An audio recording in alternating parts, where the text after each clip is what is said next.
Kan ada pemulihan di negeri kami. Kami percaya karena ada kebangkitan yang besar yang berseru kepada Yesus. Yang berseru kepada Yesus bersama. Bersama-sama berseru. Yang berseru kepada Yesus disamakan. Kita sama-sama serukan haleluya.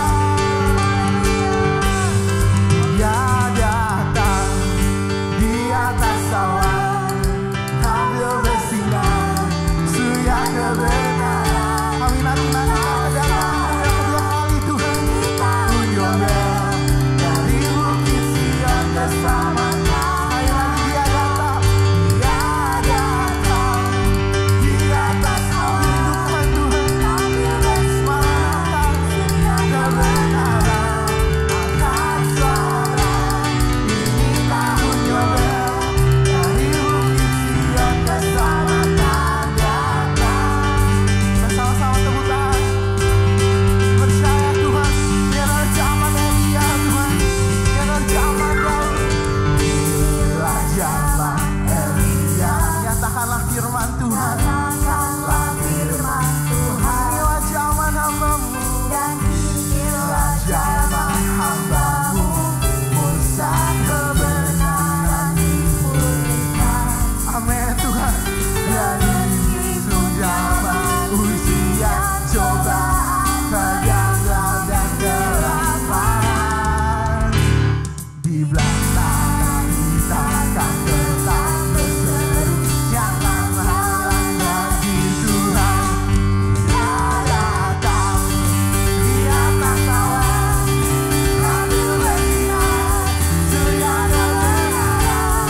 Angkat suara, inilah unyobel dari bukit Sion. Bersama-sama dari awal. Kami percaya ini adalah zaman Yeskiel Tuhan. Sama-sama nyanyikan. Inilah zaman Yeskiel, tulang kering dihidupkan.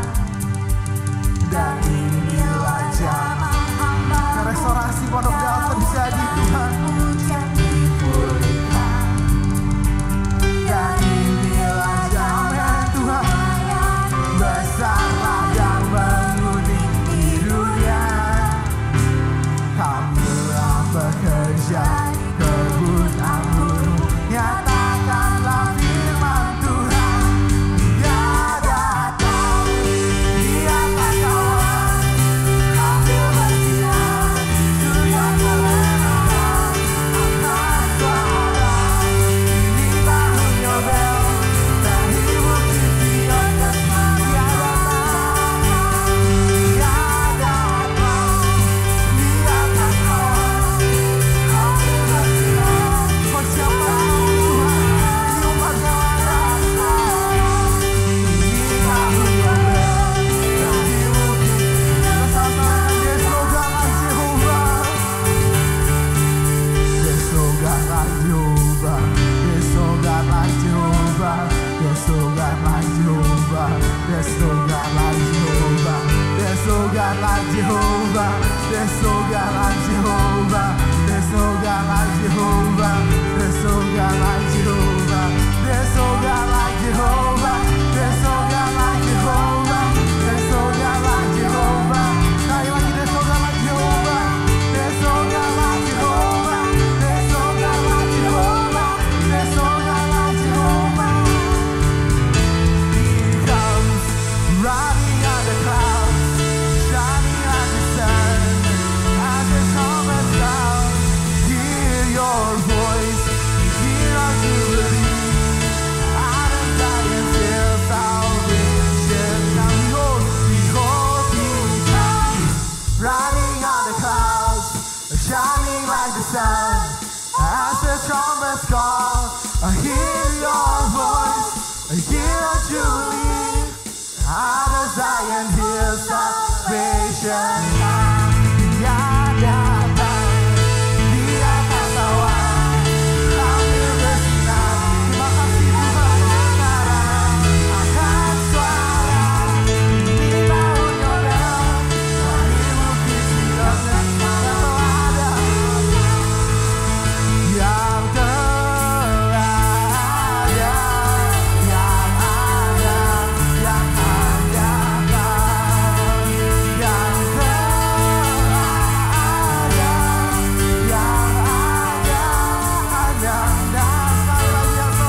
sama-sama siapkan hati kita.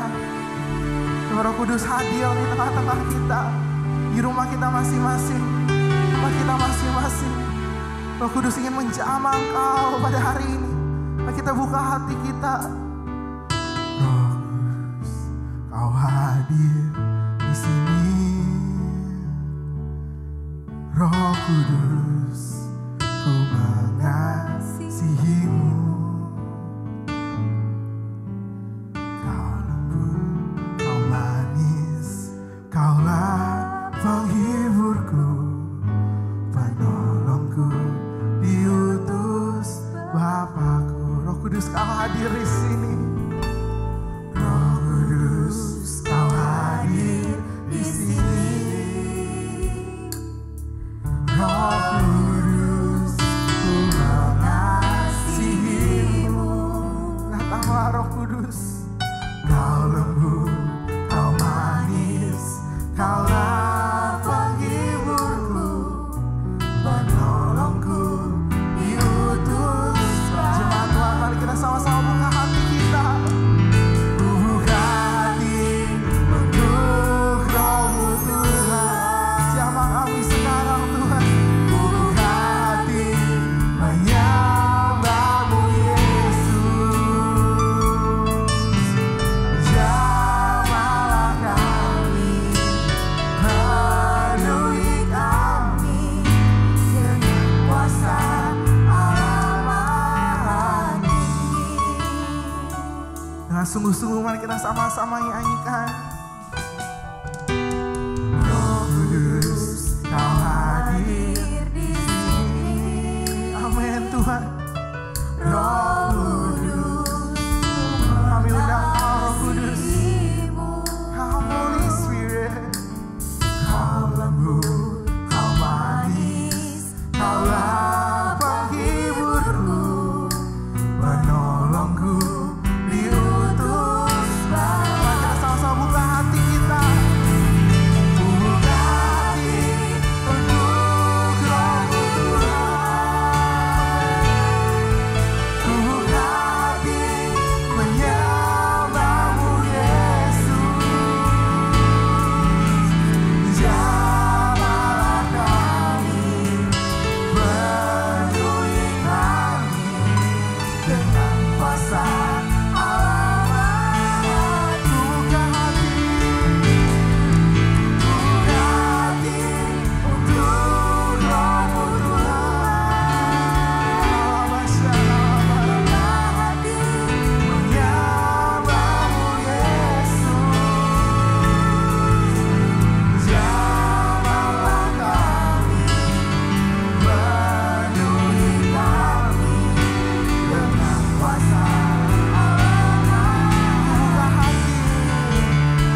Salam penyembahan. Sobat penyembah, kita berjumpa dalam program Worship at Home.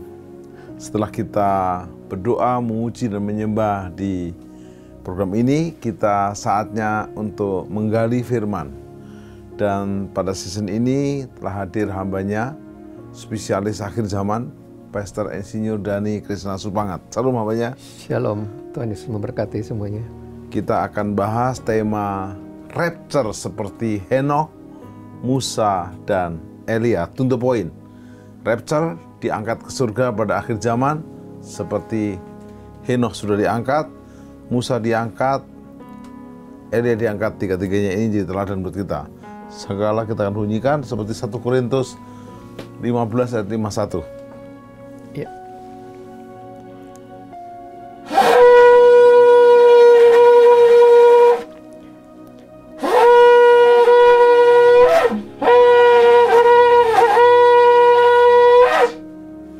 Ini nyanyiannya, kalau bunyi sangkakala, kalau bunyi sangkakala, kalau bunyi sangkakala, kalau bunyi sangkakala, ku ada.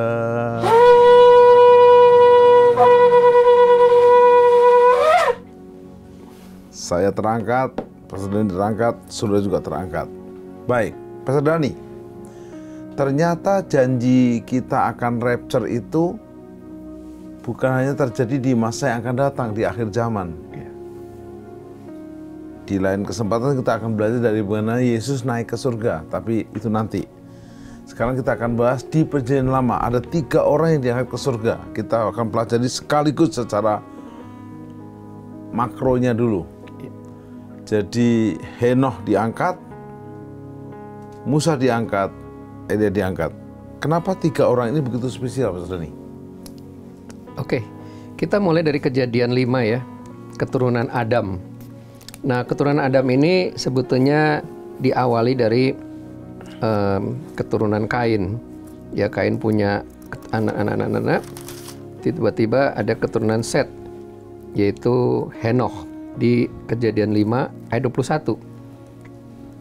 Kejadian 5 ayat 21, setelah Henokh hidup 65 tahun, ia memperanakkan Metusalah. Nah, ayat 22 ini yang penting. Dan Henokh hidup bergaul dengan Allah selama 300 tahun lagi setelah ia memperanakkan Metusalah. Dan ia memperanakkan anak-anak lelaki dan perempuan. Ayat 23, jadi Henokh mencapai umur 365 tahun. Ayat 24, dan Henokh hidup bergaul dengan Allah, lalu ia tidak ada lagi, sebab ia telah diangkat oleh Allah. Dia telah diangkat, ya, jadi menghilang, harpazo. Nah, jadi di sini ada 2 kali dikatakan Henokh bergaul karib dengan Allah. Pada zaman dulu, ukuran seseorang itu hidup benar, orang benarnya Tuhan, adalah kalau dia hidup bergaul dengan Allah. Di dalam kita belajar akhir zaman ada teori double mention law, hukum pengulangan ayat. Jadi kalau ayat diulang 2 kali berarti penting sekali. Nah, ini diulang 2 kali. Ayat 22, Henokh hidup bergaul dengan Allah selama 300 tahun lagi. Diulang lagi ayat 24, dan Henokh hidup bergaul dengan Allah, lalu ia tidak ada lagi, sebab ia telah diangkat oleh Allah. Nah, inilah peristiwa pengangkatan pertama kali. Ada orang menghilang dari muka bumi ini. Rapture. Jadi ini adalah gambaran bahwa ada orang yang diangkat. Nah, dia bergaul karib dengan Allah. Itulah gambaran Nuh juga di Kejadian 6 dikatakan ayat 9, Kejadian 6 ayat 9. Inilah riwayat Nuh. Nuh adalah seorang yang benar dan tidak bercela di antara orang-orang sezamannya, dan Nuh itu hidup bergaul dengan Allah. Nah, kita sudah pelajari bagian season yang lalu kenapa Tuhan menggunakan ilustrasi Nuh ini, karena dia juga hidup bergaul dengan Allah. Nah, tetapi di samping ini ada 2 orang lagi yang istimewa, yaitu Musa dan Elia.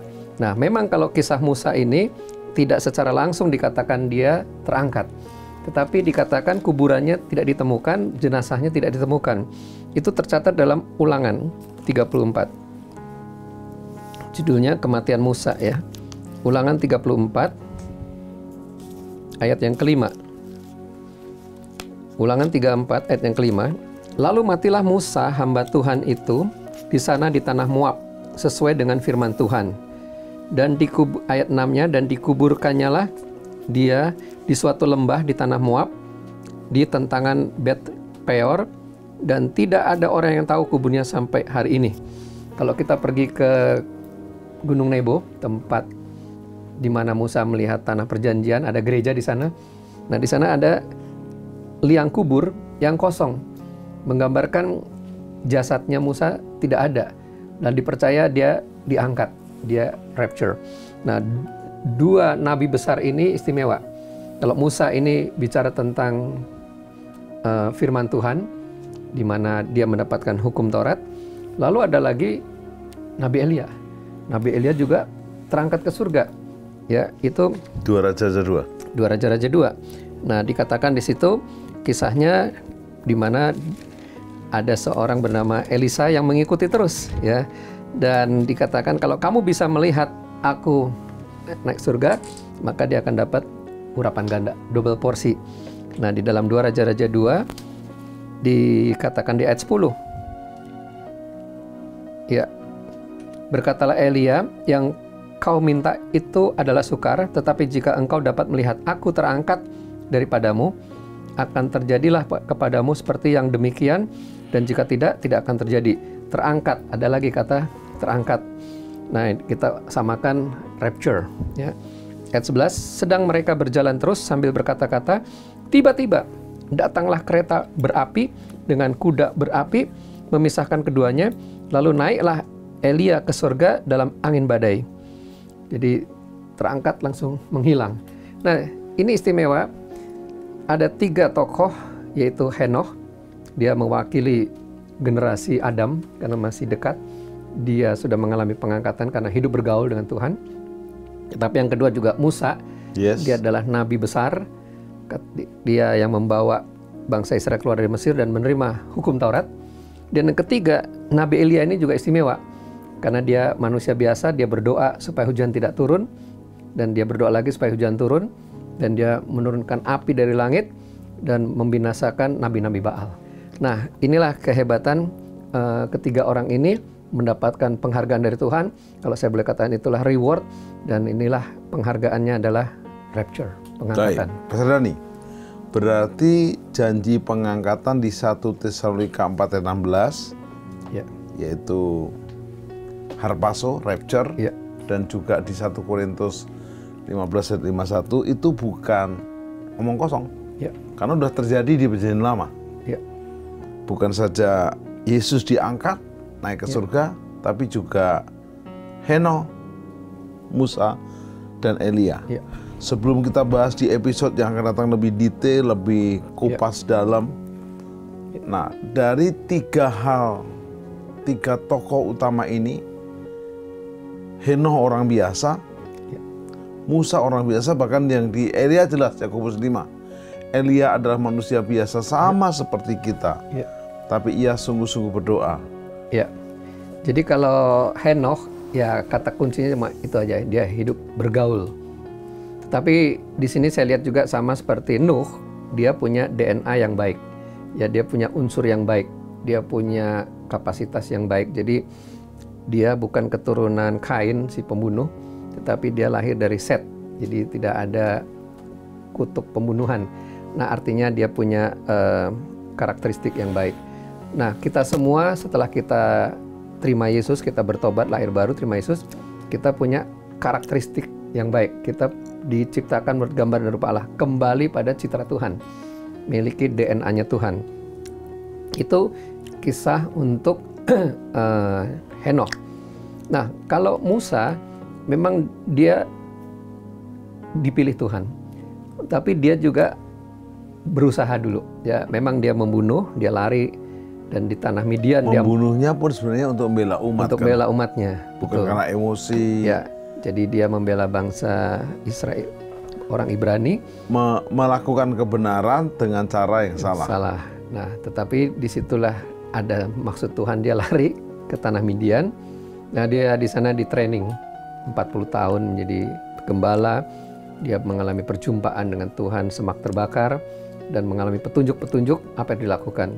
Nah, setelah 40 tahun, jadi di usia 80 tahun, Pak, dia kembali ke Mesir, dan dia mulai melakukan kehendak Tuhan pada zaman itu. Melakukan kehendak Allah pada zaman itu, yaitu untuk menyatakan kemuliaan Tuhan pada bangsa Mesir dan juga orang Israel keluar. Nah, jadi Musa ini, dia punya karakter, dia memang sudah darah Ibrani. Ya, jadi orang pilihan Tuhan. Nah, jadi memang kita juga pilihan Tuhan. Kamulah bangsa yang terpilih, Imamat rajani, bangsa yang kudus, umat kepunyaan Allah, untuk memberitakan perbuatannya yang memanggil engkau dari gelap pada terangnya yang ajaib. Nah, jadi kita ini sudah dipilih Tuhan sebelum langit dan bumi ada. Itu istimewanya. Ya, jadi orang-orang ini kalau zaman dulu memang tidak banyak, tapi sekarang ini kita sudah ditebus oleh darah Yesus. Kita dipilih Tuhan, dipindahkan dari gelap pada terang yang ajaib. Nah, jadi di sini kita lihat bagaimana Musa akhirnya dia melakukan mujizat, ya, 10 tulah, sehingga akhirnya let my people go, biarkan umatku pergi, dan akhirnya Firaun memberikan izin pergi walaupun belum ikhlas, dan laut terbelah dan mereka bisa nyebrang dan dikejar oleh tentara Firaun dan tenggelam mereka di Laut Merah. Nah, jadi kita lihat di sini peranan Musa, dia membawa Israel keluar dari Mesir, tetapi kemudian di Gunung Sinai dia menerima hukum Taurat. Nah, sambil dia membawa terus bangsa Israel ke tanah perjanjian. Nah, cuma sayang dia melakukan satu kesalahan yang mungkin buat kita kok gitu amat ya Tuhan, tapi ya ternyata fatal di depan Tuhan, yaitu dia melakukan pelanggaran, dia marah. Ya, disuruh Tuhan untuk menyampaikan firman, keluarlah air, malah diketuk, dipukul. Jadi akhirnya dia tidak bisa masuk tanah perjanjian, tetapi dia bisa melihat. Nah, Musa adalah bicara tentang kemah Musa bicara tentang firman Tuhan, ya, hukum Taurat. Nah, sekarang kita bicara tentang Elia. Nah, kalau Elia ini adalah bicara tentang kemah Daud, pujian, penyembahan, doa. Dia membangun mesbah. Ya, dikatakan di dalam 1 Raja-Raja 19, kenapa bangsa Israel ini menyembah berhala? Karena dikatakan 1 Raja 18 ya, dikatakan mesbahnya rusak. Ya, ayat 30. Ini menarik, 1 Raja 18. Diperbaiki oleh Elia. Ya. Nah, ayat 30. Kata Elia kepada seluruh rakyat itu, "Datanglah dekat padaku." Maka mendekatlah seluruh rakyat itu kepadanya, lalu ia memperbaiki mesbah Tuhan yang telah diruntuhkan itu. 1 Raja-Raja 18 ayat 30. Mesbah Tuhan rusak. Jam doa kita rusak, Pak. Dulu waktu pulang retret, selamat pagi Tuhan Yesus. Wah, bangun pagi. Seminggu masih selamat pagi Tuhan Yesus. 2 minggu kemudian, ya sudah pagi Tuhan Yesus. Kesiangan lagi, saudara. Nah, itu mesbahnya rusak itu. Ya, kemudian kita lagi semangat cinta mula-mula saat teduh, ya, ginosko firman, baca firman, dicatat ya. Tapi lama-lama banyak masalah, mana sempet, waktunya udah nggak sempet. Nah, akhirnya itu mesbahnya rusak. Nah, itu yang membuat bangsa Israel akhirnya tidak berjaga-jaga. Nabi-nabi Baal masuk. Nah, dalam kondisi kekuatan Baal berkuasa penuh, di sini cara memperbaiki, gimana menghadirkan hadirat Tuhan, memperbaiki mesbah, membangun tahtanya. Nah, dengan mesbah pagi, siang, sore, malam, di sini dibangun dengan 12 batu menurut jumlah suku keturunan Yakub. Kepada Yakub telah datang firman Tuhan, engkau akan bernama Israel. Ia mendirikan batu menjadi mesbah demi nama Tuhan dan membuat suatu parit. Jadi bagaimana Pak supaya kita diangkat? Bagaimana supaya kita pasti perbaiki mesbah? Jam doa, jam saat teduh, kemudian teratur ya dalam persekutuan sel group, kemudian nanti pemuridan. Nah, memang disciples ya, murid itu kan disciples dari kata disiplin. Nah, didisiplin. Nah, mendisiplin sehingga ya teratur semuanya. Nah, di sini lebih banyak bicara mesbah, bicara hadirat Tuhan. Maka waktu perang lawan 450 nabi Baal plus 400 nabi Asyera. Biasanya cuma disebut 450 nabi Baal. Padahal ada lagi 400 nabi Asyera. 850 nabi. Jadi mereka disuruh berdoa dengan keras sampai pukul-pukul badan sampai berdarah-darah. Turunlah hai Baal, turunlah api. Wah, sementara Elia bilang, coba lebih keras lagi. Mungkin Baal lagi tidur, mungkin kekunci di kamar mandi. Ayo lebih keras lagi gitu kira-kira. Akhirnya api tidak turun. Maka Elia berdoa, memohon api turun, dan api membakar habis korban bakaran dan air yang ada di sekitarnya. Kemuliaan Tuhan dinyatakan. Nah, ini Nabi Elia ini bicara tentang otoritas, power, kuasa. Nah, kuasa itu di dalam Alkitab ada 3, Pak. Yang pertama adalah dunamis. Ya, dunamis. Yang pertama exousia dulu.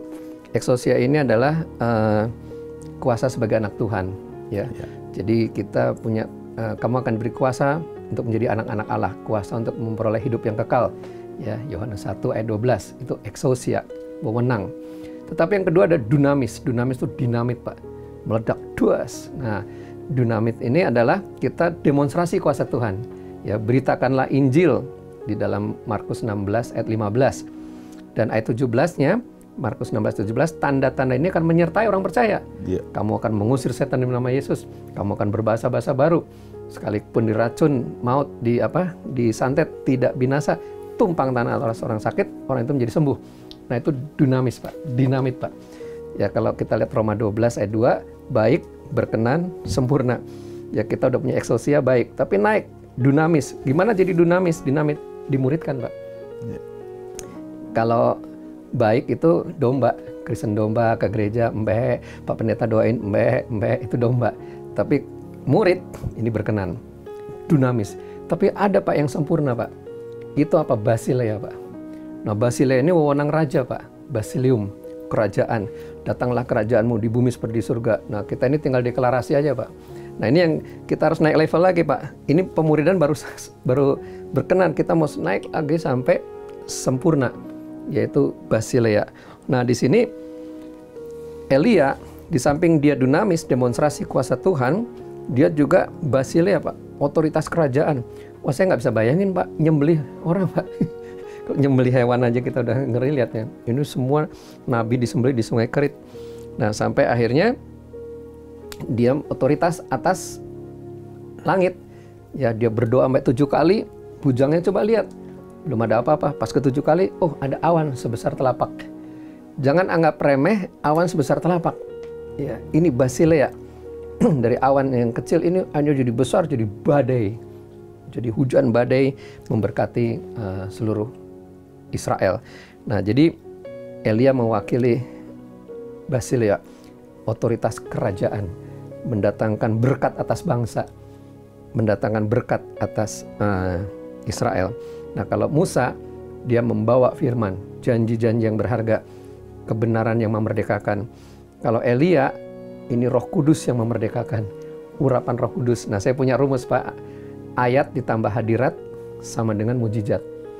Ayat ditambah hadirat sama dengan mujizat. Tadi setelah kita melihat ayat, ya, firman dosis tinggi, kemudian kita lihat hadirat. Nah, hadirat ini datangnya dari doa, pujian, penyembahan. Dari doa, pujian, penyembahan, hadirat-Mu Tuhan, itu Roh Kudus turun melanda. Nah, Roh Kudus bagaikan gas. Nah, firman api ketemu gas Roh Kudus, terjadilah ledakan iman. Ledakan iman, super iman, inilah yang mendatangkan mujizat. Nah, jadi betapa pentingnya pelayanan kemah Musa dan kemah Elia ini, ya, kemah Daud ini, pujian penyembahan yang dilakukan oleh Elia. Makanya mereka diangkat untuk melakukan perkara-perkara yang ajaib. Nah, kenapa Musa dan Elia ini penting? Karena di akhir zaman dia akan muncul. Ya, boleh saya lanjutkan ya, Pak, ya? Ya. Di dalam kitab Wahyu 11, Musa dan Elia yang sudah selesai tugas, nanti ada 7 tahun dari Daniel 9 ayat 27. Jadi setelah gereja selesai tugasnya diangkat, masuklah masa Israel. 7 tahun ini masa kesusahan Israel, di mana 3,5 tahun pertama, nah di sini Israel mendapat kesempatan untuk bertobat. Ada 144.000 orang Yahudi akan dikirim ke seluruh dunia untuk memenangkan jiwa. Tetapi kemudian masuk 3,5 tahun kedua, nah ini masa Antikris. Antikris akan diizinkan berkuasa atas dunia ini.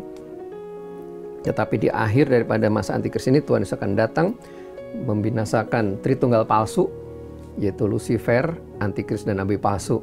Dibinasakan dan Tuhan Yesus mendirikan kerajaan 1000 tahun. Nah, setelah 144.000 orang Israel ini selesai tugasnya, pada masa Antikris ternyata berita firman tetap dilaksanakan, Pak. Di dalam Wahyu 11. Di dalam Wahyu 11 ada 2 saksi Allah. Sekaligus saya mau sampaikan Bapak Ibu, supaya Anda pastikan bahwa Anda terangkat. Nah, di sini kita akan mengenal ada istilah Kristen Bait Suci dan Kristen Halaman.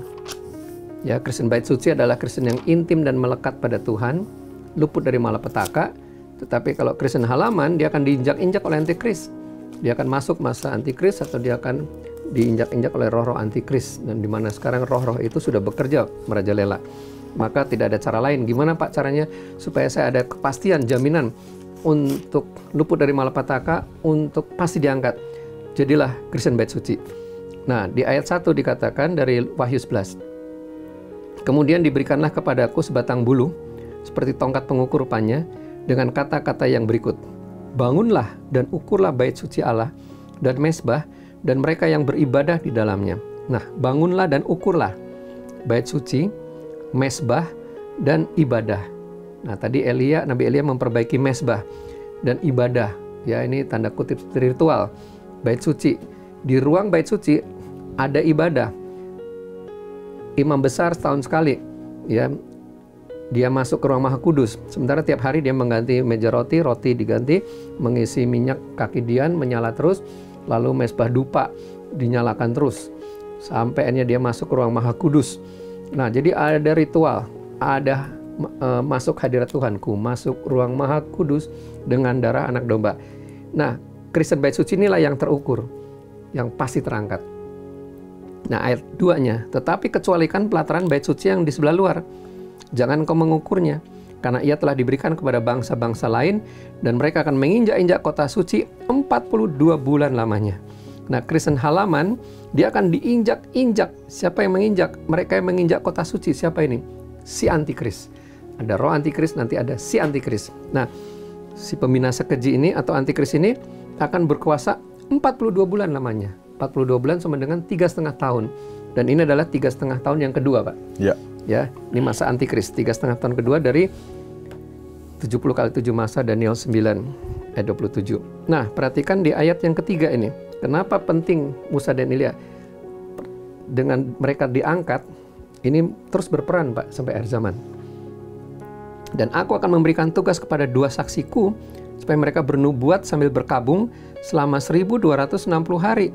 1260 hari, 3,5 tahun kedua, 3,5 tahun juga bernubuat berkabung. Ya, jadi di sini mereka menyampaikan firman. Ya, mereka terus berseru-seru ngasih tahu itu bukan Mesias yang kalian tunggu pada orang Yahudi. Ya, kemudian percayalah pada Yesus. Ada yang bertobat walaupun harganya mahal, dipenggal kepalanya. Karena di masa 3,5 tahun masa antikris itu tidak ada pilihan, memang kuasa gelap maksimal situ. Tetapi orang yang bertahan, orang yang tidak menyembah antikris ada. Karena dia ditetapkan dari semula dan mereka akan tetap kuat. Saya mau kembali ke topik kita yang pertama, yaitu rapture seperti Henokh, Musa, dan Elia. Ya. Apa langkah praktis hari-hari ini bergaul dengan Tuhan? Ya, oke.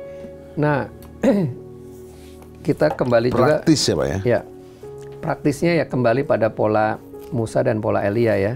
Kalau kemah Musa itu kan hidup dalam firman. Nah, jadi praktisnya ya kita saat teduh, kita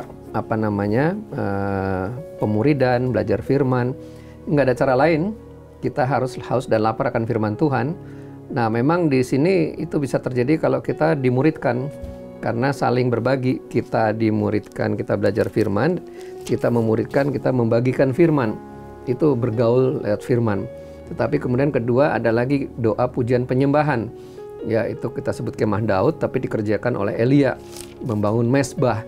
Ya, ikutlah jam-jam, jadwal-jadwal doa yang ada. Gereja-gereja menyediakan ada doa pagi, ada komsel, kemudian praktisnya juga bergaul karib ya. Di situ ada saling sharing, saling berbagi berkat, sampai akhirnya ya itu dikerjakan terus-menerus, waktu berjalan kan, sampai menjadi kebiasaan. Nah, jadi di sini membangun kebiasaan kerajaan Allah. Saya selesaikan dikit, Pak.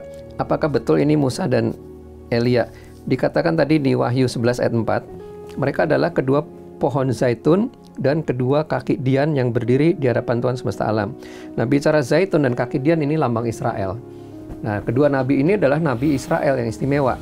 Maka ini bukan Henokh ya, tetapi ini bicara Musa Elia, karena di sini dikatakan ayat 6, mereka mempunyai kuasa menutup langit supaya jangan turun hujan selama mereka bernubuat. Siapa ini? Elia. Ya, Elia menutup langit dan Elia berdoa, hujan pun turun, dan mereka mempunyai kuasa atas segala air untuk mengubah menjadi darah dan memukul bumi dengan segala jenis malapetaka.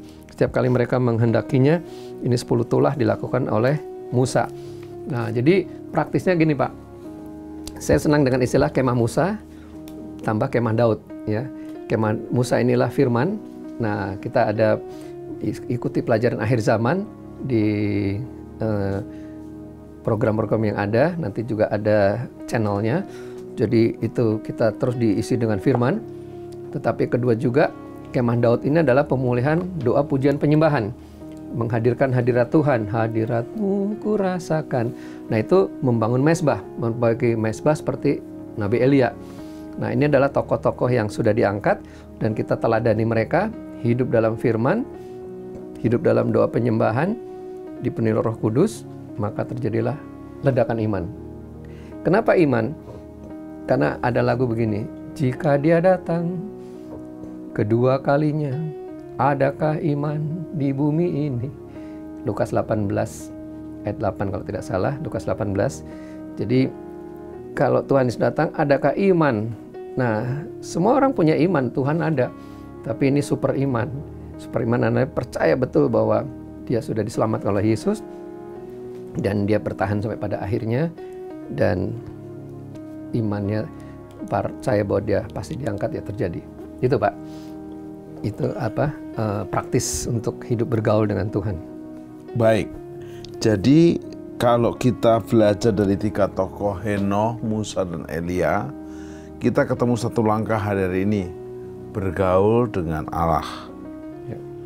Bagaimana kita bergaul dengan seseorang, kita akan tahu persis dia, maunya dia, apanya dia. Nah, kebanyakan di antara kita kan bergaulnya bukan dengan Tuhan, tapi dengan yang lain. Nah, Bapak udah ajarin kami bergaul dengan Tuhan dalam penyembahan fajar mungkin, pagi, siang, atau menjadikan hidupnya adalah penyembahan. Karena sebenarnya ibadah itu bukan kegiatan ibadah, tapi hidupnya sebagai penyembahan. Ya. Persembahkanlah persembahan tubuhmu sebagai persembahan yang hidup. Udah, saya udah pegang. Henokh bergaul dengan Allah sehingga dia diangkat. Udah satu. Saya pikir ketemu 3 langkah nih. Yang kedua, kalau kata kunci yang praktis dari Musa, Musa mati tapi nggak ada jasadnya. Dia diangkat. Nah, kalau satu kalimat yang tepat untuk Musa supaya kita bisa contoh hari-hari ini apa? Ya. Satu kalimat saja. Musa juga punya waktu untuk menghadap Tuhan. 40 hari 2 puasa di Gunung Sinai, di Gunung Horeb. Dia mengalami perjumpaan dengan Tuhan. Nah, Musa kata kuncinya perjumpaan dengan Tuhan, Pak. Ya. Dia bertemu Tuhan di semak terbakar. Ya. Jadi yang kita kejar apa nih hari-hari ini? Ya, perjumpaan dengan Tuhan. Berjumpa dengan Yesus akan terjadi pemulihan, Pak. Jadi kalau Musa berjumpa dengan Tuhan, memang kalau kita belajar double mention ayat, ya. itu berfirmanlah Tuhan kepada Musa itu 65 kali. Wow. Udah ada yang menghitung, Pak. Bukan saya yang menghitung, teman saya yang menghitung. Ya. 65 kali berfirmanlah Tuhan, paling banyak. Ya. Berarti dia berjumpa dan mendengar suara Tuhan. Ya. Saya waktu lihat film Ten Commandments, mungkin nonton udah 20 kali kali. Waktu dia bingung melihat laut Tiberau, belakang Fir'aun, dia dengar, Moses, yes Lord. Nah, langsung angkat tongkatmu. Jadi sebuah hubungan yang begitu keren, berjumpa dan mendengar suara Tuhan. Ya, ya. Udah, jadi Bapak Ibu semua kalau mau rapture seperti Henokh bergaul dengan Tuhan. Kedua seperti Musa berjumpa dengan Tuhan terus. Ya. Dan juga mendengarkan dan taat. Domba-dombaku mengenal suara gembala. Yang 10 ya. Baik, terakhir tentang Elia. Kalau ketemu kalimat apa? Nah, Elia ini juga Karena Elia pernah mau mati, Iya, pernah dia minta cabut nyawa. lelah, dia pergi ke Gunung Horeb juga, ke Iya. Gunung Sinai juga sama. Dan di Jadi situ Horeb dia sama Sinai sebenarnya sama ya, istilahnya aja. Horeb puncaknya. Horeb adalah puncak dari Gunung Sinai. Sinai itu pegunungan. Iya. Nah, Pisga puncak dari pegunungan Nebo. Nah, jadi ini ada puncak-puncaknya. Golgota adalah puncak dari Gunung Muria. Ya, jadi Muhraka adalah puncak dari Karmel. Nah, jadi ini puncak-puncaknya. Oke, jadi Horeb itu puncak daripada Sinai. Disinilah juga Elia mengalami retreat. Ya, jadi dia mengalami perjumpaan dengan Tuhan. Jadi 1 Raja 19, Elia stres, diancam Isabel. Ya, Dia lari ke padang gurun Berseba, dipikir bisa menghindar dari Isabel. ya, Terus dia minta mati, ya, dibangunkan malaikat naik ke gunung Sinai. Sinai. Nah, berarti kata kuncinya sama, berjumpa lagi. Berjumpa lagi. Wow. Jadi memang syarat diangkat ya mengalami perjumpaan dengan Tuhan Yesus. Baik, sekarang saya masuk konklusi sekarang. Ya. Hari-hari ini hal yang praktis sederhana. Pak, saya ini mau seperti Henokh, Musa, Elia berjumpa dengan Tuhan. Caranya piye gitu loh, gimana? Apakah saya ke Gunung Sinai beneran, ke Horeb beneran sana, saya tur Holy Land sekalian? Tapi kan nggak mungkin di era pandemi seperti ini. Hari-hari ini kalau boleh praktisnya apa? 1, 2, 3 gitu. Ya, praktisnya Bapak Ibu memang jujur kalau sendirian seperti sapu lidi, gampang dipatah-patah. Ya. Jadi malas itu. Maka 2-3 orang berkumpul Tuhan hadir. Maka bergabunglah dalam komunitas. Nah, komunitas ini bisa lewat YouTube, bisa lewat Zoom. Nah, kita ada komunitas penyembahan fajar. Silakan Bapak Ibu ketik aja penyembahan fajar, nanti ketemu di YouTube di mana Anda bisa bergabung. Tiap pagi saudara membangun tahta, membangun hadirat Tuhan, mengalami perjumpaan. Nah, yang kedua adalah harus mau dimuridkan, nggak ada cara lain. Nah, ini jadi pokok doa kita juga, karena banyak pendeta hamba Tuhan juga tidak memuridkan, karena tidak dimuridkan. Tetapi saudara nggak usah menunggu, ya di mana Anda dapat ada komunitas, ya segeralah bergabung. Karena waktu ini berjalan dengan cepat, dan di situ kita akan bisa mengalami perjumpaan melalui firman. Ya. Perjumpaan melalui kesaksian, perjumpaan melalui pujian penyembahan. Jadi ini cara praktisnya, tidak ada cara lain. Ya, sekarang ini gunakan media sosial ataupun multimedia untuk kita. Sekarang ini tembok-tembok gereja udah terpisah, sudah dihancurkan. Anda bisa mendapatkan dari mana saja. Tapi poinnya adalah, Tapi kadang juga orang tergoda nonton khotbah di YouTube yang mengenakkan telinga. nah, jadi di sini perlu ada penundukan. Kita mau didisiplin, disciples, dimuridkan tuh didisiplin. Silakan Anda. Pilih-pilih pengkhotbah yang mengenakkan telinga. Nah, tetap Anda pikul salib, pikul kuk. Kita harus menderita bersama Yesus. Jadi di sini memang dimuridkan itu memang sakit juga. Dipangkas carang-carang kering, dipotong supaya berbuah lebat. Nah, silakan Anda berdoa. Ya, semua harus berdoa. Sebagai hamba Tuhan pun saya terus berdoa, Tuhan, siapa murid-murid atau yang sudah lama kumpulkan lagi, atau saya sekarang dimuridkan sama siapa, ya, atau dimentor sama siapa. Ini pun kita saling mengisi supaya kita saling menguatkan. Nah, perjumpaan dengan Tuhan ini, Pak, ini mudah-mudahan memotivasi. Kisah tentang Ayub, Pak. Ya. Ya. Ayub ini 41 pasal menderita, habis semua kekayaannya, dan dia coba berdoa, enggak pulih-pulih, sampai akhirnya di ayat 42 ayat 5. Ayat 42 ayat 5. Hanya dari kata orang saja aku mendengar tentang engkau, tetapi sekarang mataku sendiri memandang engkau. Hanya dari kata orang saja, katanya Tuhan itu bisa, hebat, katanya. Tapi nggak ngalamin apa-apa. Kristen adalah pengalaman bersama Tuhan Yesus, ya, perjalanan dengan Tuhan. Nah, sekarang mataku sendiri memandang engkau. Sekarang aku melihat betul ternyata Tuhan itu hidup dan Tuhan itu ada dan Tuhan sanggup, ya. Nah, setelah Ayub mengalami perjumpaan dengan Tuhan, Bapak Ibu, ini memotivasi Anda. Mari kita alami perjumpaan dengan Tuhan. Bangun pagi, mungkin doa puasa dan seterusnya dan sebagainya. Nah, di dalam setelah Ayub mengalami perjumpaan dengan Tuhan, maka dia mendapat pewahyuan dari Tuhan. Dikatakan ayat 2, ayat 42 ayat 2, aku tahu bahwa engkau sanggup melakukan segala sesuatu dan tidak ada rencanamu yang gagal. Dia sanggup, engkau sanggup. Padahal tadinya Ayub tuh mengutuki hari kelahirannya, apa yang kutakutkan itu mendatangi aku. Tetapi setelah mengalami perjumpaan dengan Tuhan, firman menjadi hidup, percaya bahwa Tuhan sanggup melakukan segala perkara. Maka ayat 10, ayat 42 ayat 10, lalu Tuhan memulihkan keadaan Ayub setelah ia meminta doa untuk sahabat-sahabatnya. Dan Tuhan memberikan kepada Ayub 2 kali lipat dari segala kepunyaannya dahulu. Setelah Ayub mengalami perjumpaan dengan Tuhan, setelah dia membangun kembali mezbahnya, setelah dia kembali mendengar suara Tuhan, menerima firman yang tepat, akurat, maka dia berdoa untuk sahabatnya, dia bersyafaat dulu untuk orang lain, dan Tuhan memulihkan keadaan Ayub.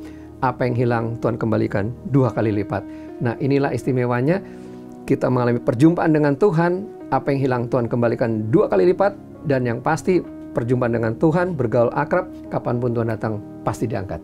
Yes. Sobat penyembah, tidak terasa waktu kita di penghujung acara ini. Saya sangat-sangat mendapatkan berkat. Jadi saya berpikir ada 3 langkah yang spektakuler gitu.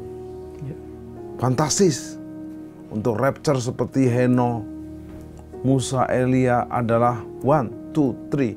Ternyata sama. Perjumpaan pribadi dengan Tuhan.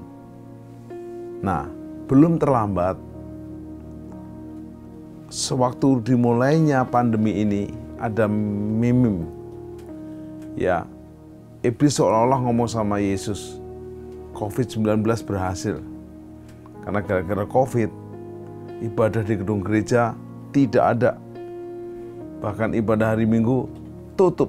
Tapi Yesus berkata, kamu salah iblis. Memang ibadah hari Minggu tutup, ibadah di gedung gereja tutup, tapi ibadah di rumah-rumah dibuka. Maka ada program worship at home. Dan yang dahsyat, hari Minggu memang bisa tutup ibadah di gedung hari Minggu. Tapi hari Senin sampai Senin dibuka ibadah di rumah-rumah, terlebih rumah hati kita. Jadi hari ini pastikan Anda dan saya bangun perjumpaan pribadi bukan sebagai kewajiban, bukan sebagai disiplin, tapi sebagai hubungan. Karena Yesus tidak pernah mendirikan religion agama, tapi Yesus membangun relation hubungan. Yesuslah jalan, Yesuslah kebenaran, Yesuslah hidup. Pasti bersama Dia kita bergaul dengan Bapa dalam Yesus dan Roh Kudus. Mari, belum terlambat. Kalau kau jadi anak yang terhilang, bertobat sekarang. Kalau kau belum mengenal Juru Selamat, terima Juru Selamat. Kalau kau belum sungguh-sungguh terus membangun perjumpaan pribadi dengan Sang Penciptamu, Tuhan dan Rajamu, mari kita mulai. Kita berdoa. Bapa, Pastor Dani berhenti, hamba-Mu berhenti. Tapi Roh Kudus kau belum berhenti. Lewat media ini kami menangkap bahwa pandemi yang diizinkan terjadi, kami tahu pandemi bukan dari Tuhan, dari setan yang Tuhan izinkan. Tapi membuat kami banyak di rumah, banyak waktu untuk berjumpa dengan Bapa lewat doa-doa kami di pelayanan online, di sosial media, apapun semuanya membuat kami bertemu muka dengan muka dalam hadirat-Mu. Ampuni dosa dan pelanggaran kami. Kalau ada anak yang terhilang, kami bertobat mau kembali kepada Engkau Bapa. Jika ada yang tidak mengenal Juru Selamat karena ateis, kami mau terima Yesus sebagai Juru Selamat dan Tuhan kami. Sehingga kami dan seisi rumah kami seperti Kisah Rasul 16:31 semuanya diselamatkan. Dan pada akhir zaman bisa rapture seperti Henokh, rapture seperti Musa, rapture seperti Elia. Dalam nama Tuhan Yesus Kristus. Amin. Sampai jumpa di program Worship at Home di masa mendatang dengan lebih luar biasa lagi. Dadah.